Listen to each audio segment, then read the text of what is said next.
Hey guys, welcome back to my channel fun with পায়েলে চ্যানেলে তোমাদের স্বাগতম জানালাম। সো এখান থেকে ভিডিও চালু করছি, কি হচ্ছে না হচ্ছে সব খবর দেবো। আমি কেন রিপোর্টার, আমি 5 টাকা মিশন গড়ি কমপ্লিট। এবার ব্লিঙ্কিট দাদা না 9 মিনিট আসবে, আর আসুক আসুক, ততক্ষণে দেখা যাক কি হয়। রান্না করছে আর এদিকে ডেলিভারি ম্যান আসছে।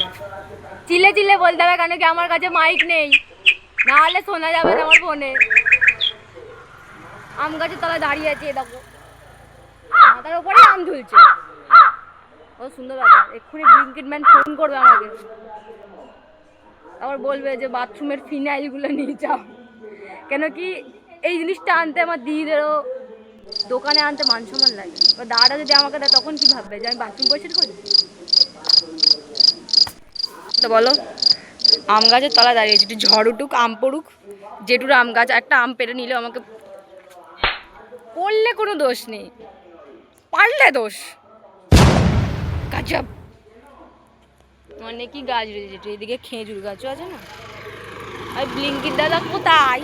5 মিনিট বলে, এই 14 মিনিট বলে 18 মিনিটে চলে গেছিল, আবার কত মিনিটে চলে এসছে জানি না। আসুক।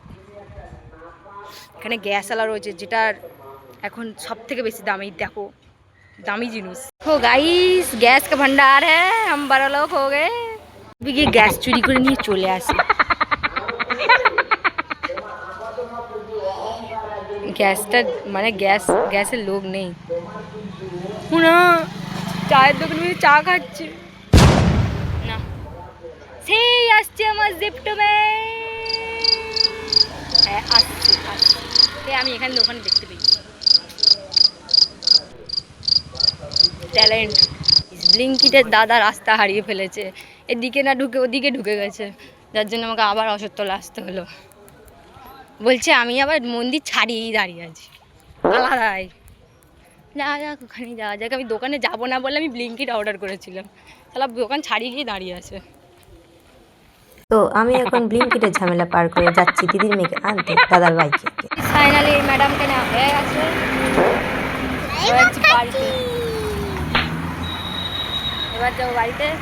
তো বাড়িতে গিয়ে দেখো, কেন কি আমি ঘেমে গেছি, জামা ঘেমে গেছে, এবার বাড়ি গিয়ে দেখো চোখে জ্যাকটাকে তো বাড়িতে দিয়ে দিয়েছি, কিন্তু আমার এই ব্লিঙ্কিটের চ্যাপটা মানে শেষ হচ্ছে না, ক্যাশ অন ডেলিভারি হচ্ছে না, এখন চাপে পড়ে গেছি, কী করবো বুঝতে পারছি না। যাই এখন, চলো দিদির মেয়েকে আনতে। 7 সমুদ্র 13 নদী পার করে যাই দিদির মেয়েকে আনতে। এখন এসে গেছি স্কুলে হেঁটে হেঁটে, এই ব্যাঁকা ব্যাঁকা দুলছে ম্যাডাম, মাথা ভীষণ ঘুরছে, মাথা ঘুরে পড়ে গেলে হয়ে গেল শেষ। বললাম যা গিয়ে নিয়ে নে, দিল না, এখন দিয়েছে। চ খাবার কিনে বাড়ি যাবো, তো ধান সব কিনে দেওয়া একটা। ম্যাডাম স্কুল থেকে বেরিয়ে দোকানে এসছে, আইসক্রিম দেখছে। গাইজ আমি এখন বাইরে বেরোচ্ছি, রাস্তা দাঁড়িয়ে আছি, কি রোদ, আর মাঠের সৌন্দর্যটা দেখো তোমরা একবার। কেন কি এখানে অনেক কিছুই আছে, তাই জন্য দেখাচ্ছি। আমাদের এখান থেকে ফ্ল্যাটও দেখা যায়, ওই দেখো ওখানে হচ্ছে তোমার তর্ণ না কি একটা আছে, ইকোয়ারওয়ান ভিলেজ টিলেজ সব আছে, মানে যায় প্রায়। ভাই এই গাছের তলায় দাঁড়িয়ে আছি রে, এই গাছটা তো পড়ে পড়ে। এই যে আমি যেহেতু পড়তে চলে যাবো, 5টার দিকে বেরোবো, 6টার সময় পৌঁছাবো, তার জন্য আমি এখন বেরোচ্ছি। 3:30 বাজে, চকচক চকচক করতে রাত ভাই কুত্তা রোদ্দুর। আমি তো রেডি হয়ে গেছি, ম্যাডাম ভুতু হয়ে বেরিয়েছে। ভাই রাস্তার লোক হাসছে, জি যাই হোক, পড়তে যাবো, পড়তে একে এও পড়তে যাবে, ওর 6টায়, আমারও 6টায়। আমি এখন বেরিয়েছি, ও একটু পরে বেরোবে। ফাইনালি রাজারহাট পৌঁছে গেছি, ছেলে ছেলে লাগছে আমাকে। যাই হোক এখন যাচ্ছি পড়তে, পড়তে ঢুকে কথা বলতে পারবো নাকি জানি না, তাও দেখানোর চেষ্টা করবো। তো চলো।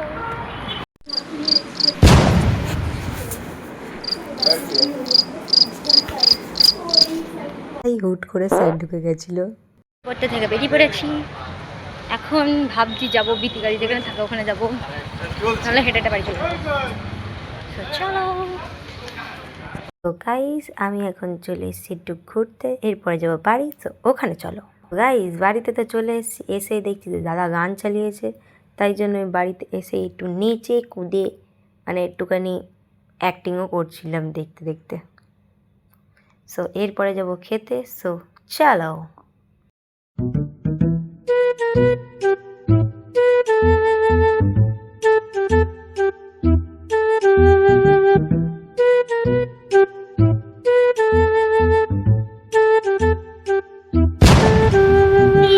আমি বেরিয়েছি রাত দুপুরবেলা, অন্ধকারের মধ্যে দিয়ে যাচ্ছি দোকানে, বিকাজ আমার একদম বোরিং লাগবে। আমার নাকে কী হয়েছে আমি জানি না, বুঝছো, দিদি মেয়ে বাড়িতে গিয়ে তার পোস্টমর্টম করে ফেলেছে। তো চলো এখন আমরা যাক। তো গাইস খাওয়া দাওয়া কেন বলছি, নাচা কোদা হয়ে গেছে, এবার বসবো খেতে। আলু ভাজা ডাল, ডাঁটার থেকে তো ভালো, পটলে ডাঁটা দিয়েছে, পটল তরকারিতে ডাঁটা বড়ি। গাইস আমি খেয়ে দিয়ে উপরে চলে এসেছি, এবার আমি ঘুমাবো। টাটা, আবার দেখা হচ্ছে কালকে।